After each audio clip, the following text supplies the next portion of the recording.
ये बजट देश को ऊंचाई पर पहुंचाने वाला बजट है। ये बजट युवाओं को ऊंची उड़ान देने वाला बजट है।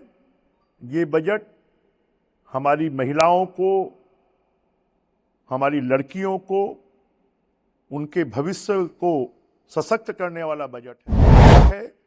ये हमारे जो आर्थिक रूप से कमजोर गरीब तबके के लोग हैं, किसान हैं, मजदूर हैं, उनके जीवन में खुशहाली लाने वाला बजट है। विशेष रूप से कि 15,000 स्कूलों को, 500 कॉलेजों को एक आधुनिक बनाया जाएगा। जो बजट है अब गांव में सड़कें भी बनाएगा, पानी भी लाएगा, बिजली भी लाएगा। आज की सबसे बड़ी आवश्यकता सिर्फ ये छत्तीसगढ़ की नहीं है, ये आवश्यकता पूरे देश की है। वो किसी भी जाति, धर्म और किसी भी आय के हों, उनके सबके लिए भी आयुष्मान कार्ड ले आया है। और आज के जमाने में भी अगर पूरे विश्व में सबसे ज्यादा जिम्मेदारी के साथ में कोई देश काम कर रहा है तो हिंदुस्तान काम कर रहा है। किसी को डरने की, घबराने की जरूरत नहीं है। आप इस दशक की बात नहीं कर रहे हैं। आज अगर पूरे हिंदुस्तान में सबसे तेजी से विकसित होने वाला राज्य है तो वो छत्तीसगढ़ है।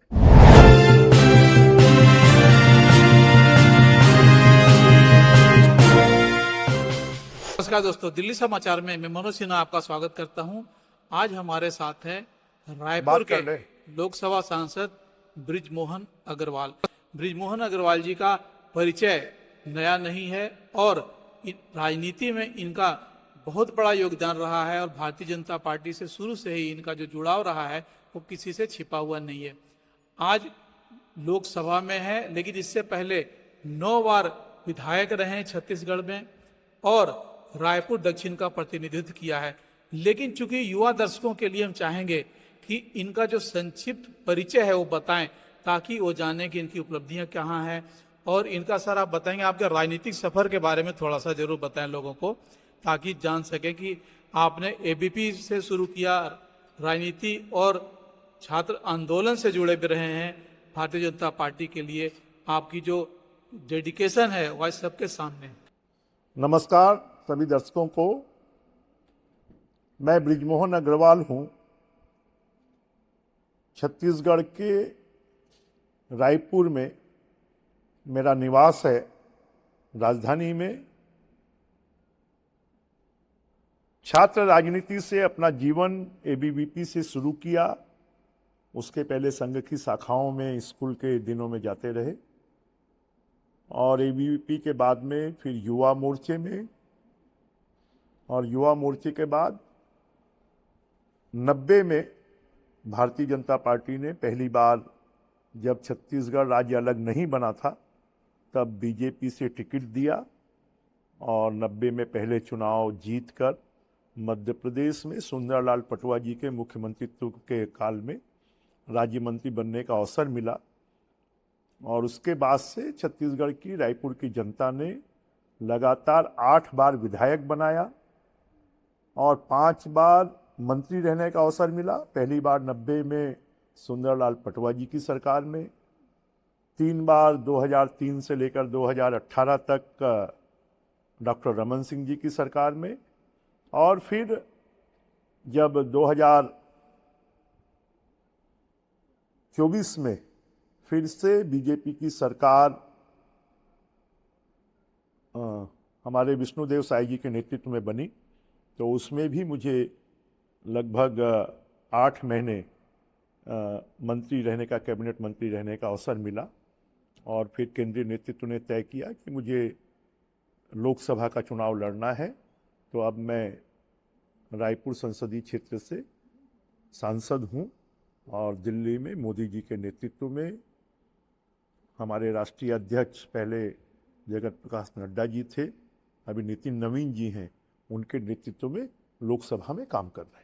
जाहिर बात है कि एक बहुत लंबा राजनीतिक अनुभव है और भारतीय जनता पार्टी को इनसे अवश्य लाभ हो रहा होगा। लेकिन आज हम कुछ और मुद्दों पे बात करेंगे, छत्तीसगढ़ की बातें बाद में करेंगे। सबसे पहले करते हैं, अभी बजट पेश हुआ है सर, सारे लोग बजट के बारे में सुनना चाहते हैं और खासकर आपसे सुनना जरूर चाहेंगे, क्योंकि जो आपका अनुभव है, आप मंत्री रहे हैं, इतने सारे जो राजनीतिक लोगों से आपका जो अनुभव है उससे बताएंगे कि जो बजट है वो कैसा रहा है, और इसके बारे में एक जो सबकी शिकायत है वो आपसे सामने रखूं। वो कह रहे हैं कि इस बार कोई लोक लुभावन या पॉपुलिस्ट बजट नहीं आया है। ये बजट विकसित भारत का जो हम सबका संकल्प है, मोदी जी ने जो दिशा दी है, उसका पाथ बनाने वाला बजट है। ये बजट देश को ऊंचाई पर पहुंचाने वाला बजट है। ये बजट युवाओं को ऊंची उड़ान देने वाला बजट है। ये बजट हमारी महिलाओं को, हमारी लड़कियों को, उनके भविष्य को सशक्त करने वाला बजट है। ये जो बजट है, ये हमारे जो आर्थिक रूप से कमजोर गरीब तबके के लोग हैं, किसान हैं, मजदूर हैं, उनके जीवन में खुशहाली लाने वाला बजट है। इस बजट के माध्यम से चाहे वो खेती किसानी हो, चाहे वो शिक्षा का क्षेत्र हो, चाहे वो महिलाओं का विकास हो, चाहे देश में इंफ्रास्ट्रक्चर के लिए पहली बार 13 लाख करोड़ रुपए का, अगर इंफ्रास्ट्रक्चर में, सड़क में, पानी में, बिजली में, रेलवे में, हमारे इंटरनेट में अगर पैसा खर्च होता है तो वो पैसा सबके जेब में जाता है, सबके घरों में जाता है। मेरा सवाल सर ये था कि इस बार जो पॉपुलिस्ट बजट है वो आम आकांक्षा होती है, इनकम टैक्स स्लैब था और जो अन्य चीजें थी, इस बार उस तरह का नहीं हुआ। क्योंकि जब भी भारतीय जनता पार्टी जब आम बजट पेश करती है तो लोगों को बड़ी उम्मीद होती है कि हमारे लिए कॉमन आदमी जो आम जो उम्मीदें होती हैं, तो क्या इस बार कई जो चुनाव हुए और जिस तरह से भारतीय जनता पार्टी ने कई स्कीमें जो वहां के लोगों को दी, जैसे महिलाओं के लिए दी 10,000 रुपये जो खर्च हुए, तो क्या इस तरह के जो रिसीप जो फ्रीबीज है इसके वजह से क्या बजट में कुछ कटौती हुई? दूसरा सवाल मेरा साथ में जुड़ा हुआ है कि मैन्युफैक्चरिंग जो इंडस्ट्री है और एमएसएमई का जो सवाल था, तो एमएसएमई के जरिए सरकार कैसे लोगों को, आम लोगों को, युवाओं को जोड़ना चाहेगी? ये जो है, मुझे लगता है कि विपक्ष और मीडिया जो है इसका कैलकुलेशन है। ये बजट जितना पॉपुलिस्ट बजट है, ये बजट जितना आम लोगों को सुविधाएं पहुंचाने वाला बजट है, मुझे लगता है कि इसके पहले इतने ज्यादा लोगों को, सभी वर्गों को एक साथ में लेने की जो रेगुलर बजट है, अगर प्रधानमंत्री आवास हैं तो वो तो बनेंगे ही, अगर जल जीवन मिशन है वो पूरा होगा ही, अगर आयुष्मान योजना का फायदा है वो लोगों को मिलेगा ही, गैस सिलेंडर सस्ते मिलने हैं वो लोगों को मिलेंगे ही। हमारे विशेष रूप से जो पूर्वोत्तर राज्य हैं उनके विकास के लिए स्पेशल बजट रखा गया है। साथ में एसएमई के लिए 10,000 करोड़ रुपए उनको प्रमोशन के लिए, कि जो नए हमारे इनोवेशंस होंगे, जो हमारे नौजवान नए काम करने के लिए आएंगे, उनके लिए अलग से बजट रखा गया है। आईआईटी, जो देश की 11 आईआईटी के लिए 11,000 करोड़ रखा गया, उसमें छत्तीसगढ़ को फायदा होगा। हमारी भिलाई की आईआईटी को भी लगभग 1,000 करोड़ रुपए से ज़्यादा मिलेगा। तो 5 स्पेशल यूनिवर्सिटीज़ जो स्किल डेवलपमेंट के लिए पूरे देश में खोली जाएंगी, उससे हमारे छत्तीसगढ़ को फायदा होगा।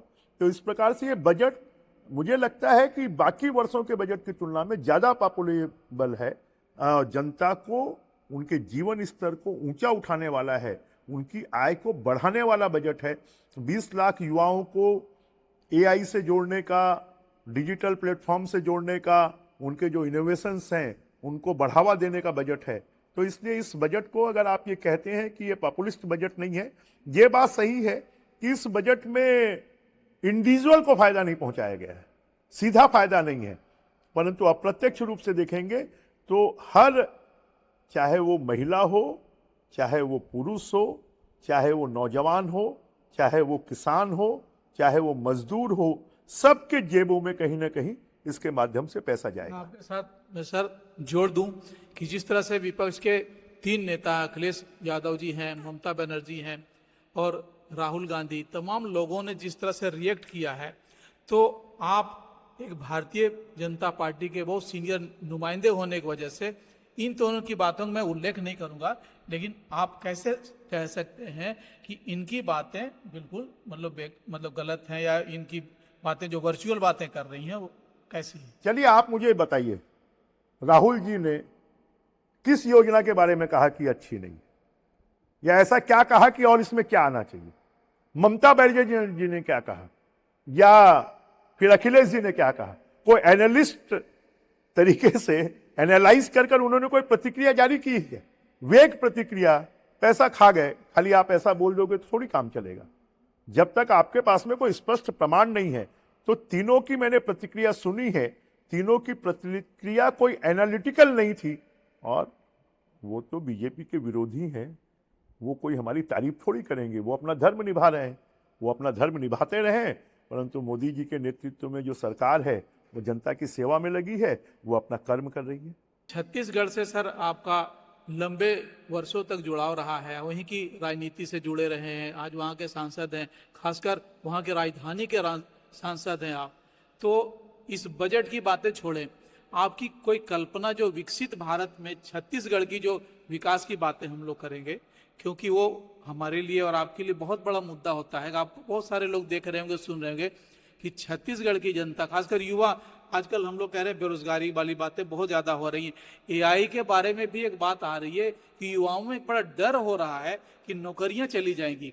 तो क्या युवाओं को क्या संदेश देना चाहते हैं? एआई अगर आ गया हमारे इंडस्ट्री में, हमारे काम काज में, वर्क प्लेस पे, तो क्या जो युवा हैं, जो पढ़ लिख रहे हैं, जिनका करियर अभी ग्रो नहीं हुआ है, सबसे बड़ी आवश्यकता सिर्फ ये छत्तीसगढ़ की नहीं है, ये आवश्यकता पूरे देश की है कि हमारे देश में शिक्षा का स्तर और आम आदमी अपने बच्चे को, अपने बच्चों को अच्छे से अच्छी शिक्षा दे सके, इसकी व्यवस्था की तरफ मोदी जी ने पीएम श्री स्कूल खोली, आईआईटीज बढ़ा रहे हैं, मेडिकल कॉलेज कभी जो 100 होती थी आज वो 400 हो गई हैं। तो लगातार मोदी जी इस दिशा में काम कर रही हैं। दूसरा, अगर लोगों की चिंता का विषय होता है तो स्वास्थ्य होता है। स्वास्थ्य के क्षेत्र में भी प्रधानमंत्री श्री स्वास्थ्य योजना शुरू हुई है। आयुष्मान योजना में 5 लाख रुपए तक का मुफ्त में इलाज देश में 80 करोड़ लोगों को मिल रहा है। और अब तो जो 60 साल से ऊपर के, 70 साल से ऊपर के लोग हैं, वो किसी भी जाति, धर्म और किसी भी आय के हों, उनके सबके लिए भी आयुष्मान कार्ड ले आया है। और तीसरी चीज होती है तो लोगों को बुनियादी आवश्यकताएं, सड़क, पानी, बिजली, इन चीजों की आवश्यकताएं होती हैं। ये सब आवश्यकताओं को मोदी जी की सरकार ने पिछले 11 सालों में प्राथमिकता पर रखा है।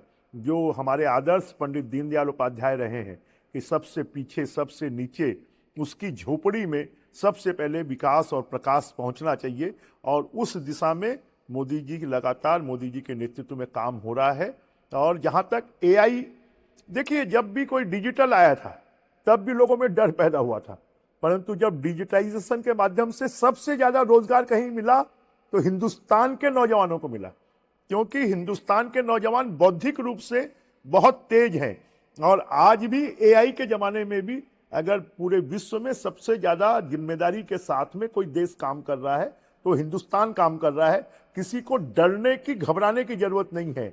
जितनी भी नई विधियां आती हैं, नई टेक्नोलॉजी आती है, उन नई टेक्नोलॉजी को हम एडॉप्ट कर हमारे देश को विश्व के उच्च स्तर पर ले जा सकते हैं। और जो भारत 2047 में विकसित भारत बने, उसमें भी हमारे एआई के ट्रेंड जवान जो हैं, हमारे डिजिटल के ट्रेंड जवान हैं, हमारे रोबोटिक्स के ट्रेंड जवान हैं, उन्हीं की हिस्सेदारी होगी। क्योंकि बौद्धिक रूप से भारत विश्व में किसी से भी कम नहीं है, इसलिए किसी को घबराने की जरूरत नहीं है। हमको जरूरत है कि पूरे विश्व में टेक्नोलॉजी के स्तर पर ज्यादा से ज्यादा हिस्सेदारी किसी की हो तो हिंदुस्तानियों की। सर मैं झारखंड से हूं, आप छत्तीसगढ़ से हैं, तो मेरा सवाल यह था कि ऐसे राज्य जो अलग हुए हैं और जो जहां पर बहुत कम जो विकास की जो डिस्ट्रीब्यूशन है, उन लोगों तक कैसे पहुंचे?